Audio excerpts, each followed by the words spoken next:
కొత్తగా పెళ్ళైన ఒక జంట వారణాసి వెళ్ళారు. వారణాసిలోని అన్ని గుళ్ళు చూసిన తరువాత అక్కడ ఉన్న వారాహి అమ్మవారి గుడిని కూడా చూడటానికి వెళ్ళారు. అయితే వారు వచ్చిన సమయంలో దేవిని చూడటానికి వీలు కాదని అక్కడ పూజారులు ఎంత చెప్పినా వినకుండా అమ్మవారిని చూసి వారు సొమ్మసిల్లి పడిపోయారు. వెంటనే అక్కడ ఉన్న పూజారులు వారిని దేవాలయం నుంచి బయటకు తీసుకువచ్చేశారు. ఇదంతా జరిగింది ఏ పురాణ కాలంలోనో కాదు, మన కలియుగంలో కొన్ని నెలల ముందే. వారణాసి హిందువులకు పరమ పవిత్రమైన పుణ్యక్షేత్రం అన్న విషయం అందరికీ తెలిసిందే. ఈ క్షేత్రం అత్యంత శక్తి కలిగిన పట్టణం. పురాణాల ప్రకారం జలప్రళయం కూడా ఈ పట్టణాన్ని ఏమీ చేయలేదని తెలుస్తుంది. ప్రపంచంలోనే లక్షల కోట్ల సంవత్సరాల నుంచి మానవ మనుగడ ఉన్న ప్రాంతంగా వారణాసికి పేరుండటం ఇక్కడ గమనార్హం. ఇందుకు ప్రధాన కారణం ఇక్కడ ఉన్నటువంటి దేవతలే అని హిందూ పురాణాలు చెబుతున్నాయి. అటువంటి దేవతల్లో వారాహి దేవత కూడా ఒకటి. ఈమె పుట్టుక, ఆకారం, ఆయుధం సంబంధించి వివిధ పురాణాల్లో వివిధ రకాలుగా వర్ణించబడింది. అందులో ప్రధానమైనది వారాహి అమ్మవారు సప్తమాతృకల్లో ఒకరు. ఈమె వరాహముఖం కలిగి ఉంటుంది. మార్కండేయ పురాణం ప్రకారం దేవుళ్ళు శరీరాల నుంచి శ్రీరూప శక్తులు ఉద్భవించాయి. శివుడి నుంచి శివాని, విష్ణువు నుంచి వైష్ణవి ఉద్భవించారు. అదేవిధంగా వరాహస్వామి నుంచి వారాహి ఉద్భవించిందని చెబుతారు. ఈమె వరాహ రూపంలో ఉండి చేతిలో చక్రం, ఖడ్గంతో ఉంటుంది. ఇక వామన పురాణం ప్రకారం సప్తమాతృకలు అమ్మవారి రూపమైన చండిక నుంచి ఉద్భవించింది. చండిక వీపు నుంచి వరాహి జన్మించడమే కాక ఈమె ఉత్తర దిక్కుకు అధిపతి. ఈమె పులిపై కూర్చొని భక్తులను కాస్తుందని చెప్పబడింది. వారాహి దేవిని అటు శైవులతో పాటు ఇటు వైష్ణవులు కూడా పూజిస్తారు. ఈమెను అఘోరాలు రాత్రి సమయాల్లో పూజించి తాంత్రిక శక్తులు పొందడానికి సహకరించవలసిందిగా వేడుకుంటుంటారు. ఇక బౌద్ధ మతం వారు కొలిచే వజ్ర వారాహి మారీచి కూడా ఈమె. నేపాల్లో ఈమెను వారాహి అనే పేరుతో కొలుస్తారు.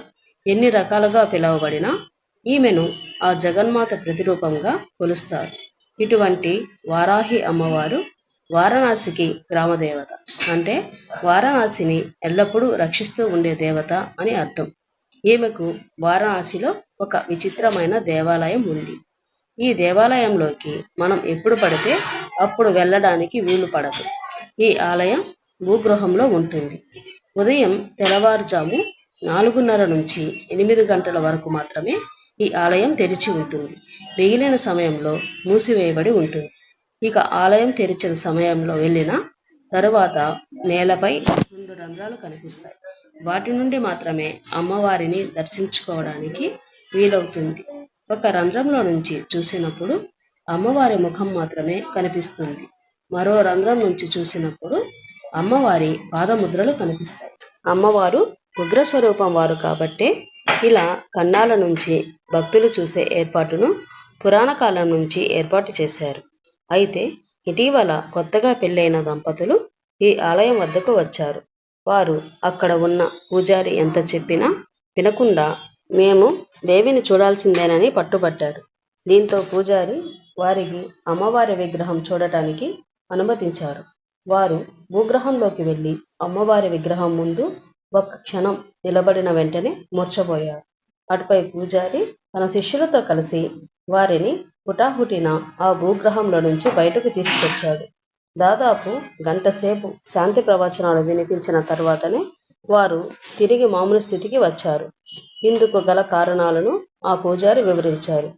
ఆగమ శాస్త్రం ప్రకారం ప్రతి శిల్పానికి ఉగ్రకళ లేదా శాంతి కళతో మలచబడి ఉంటుంది. ఉగ్రకళతో ఉన్న విగ్రహాల్లో అసాధారణ శక్తి ఉంటుంది. ఈ శక్తి దుష్ట శక్తులను అణచడానికి వీలుగా రూపొందించబడింది. ఆ ఉగ్రకళతో ఉన్న అమ్మవారి ఎదురుగా సాధారణ మానవులు ఎక్కువసేపు ఉండలేరు. అందువల్లే వారు మూర్ఛపోయారు.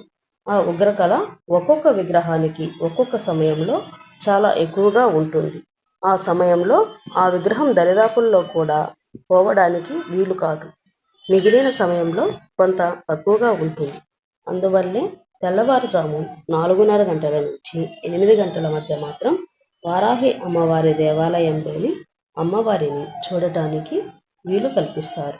అది కన్నాల నుంచి చూడటానికి వీలు కల్పిస్తారు. ఈ సమయంలో అమ్మవారు గ్రామాన్ని చూడటానికి అంటే వారణాసిని చూసి రావడానికి వెళ్తుందట. అందువల్లే ఆ సమయంలో చూడటానికి అనుమతిస్తారు. మిగిలిన సమయం మొత్తం ఈ దేవాలయాన్ని మూసివేసి ఉంటారు. సాధారణంగా ఉగ్రరూపం అనగానే భయంకర రూపం అని భావిస్తాం. కానీ ఉగ్రరూపం అంటే ఒక దివ్యమైన శక్తి, తేజస్సు అని అర్థం. అది కంటికి కనిపించదు. ఉదాహరణకు సూర్యుడిని ఉదయం, సాయంత్రం పూట మనం కొంతవరకు చూడగలం. అదే మధ్యాహ్న సమయంలో మనం చూడలేం అన్నది ఇక్కడ పండితుల వాదన. కేవలం దేవీ ఉపాసన బలం ఉన్నవారు మాత్రమే అమ్మవారి విగ్రహం ఎదురుగా నిలబడి చూడటానికి వీలవుతుందని, అది కూడా అమ్మవారు గ్రామ సంచారం బయలుదేరి వెళ్ళినప్పుడు మాత్రమే కుదురుతుందని చెబుతారు. అందువల్లే పూజారి కూడా తెల్లవారుజాము 4:30 గంటలకు భూగ్రహంలోకి వెళ్ళి 10 నిమిషాల్లో హారతి ఇచ్చి వెనక్కి వచ్చేస్తారు. ఇక ఈ అమ్మవారిని దర్శించడం వల్ల శత్రుభయం పోతుందని, ముఖ్యంగా సమస్యలతో సతమతమయ్యే వారికి వెంటనే ఉపశమనం కలుగుతుందని చాలా కాలంగా భక్తుల నమ్మకం. మరి మా వీడియో కానీ మీకు నచ్చినట్లయితే లైక్ చేయండి, షేర్ చేయండి, అలాగే సబ్స్క్రైబ్ చేయండి.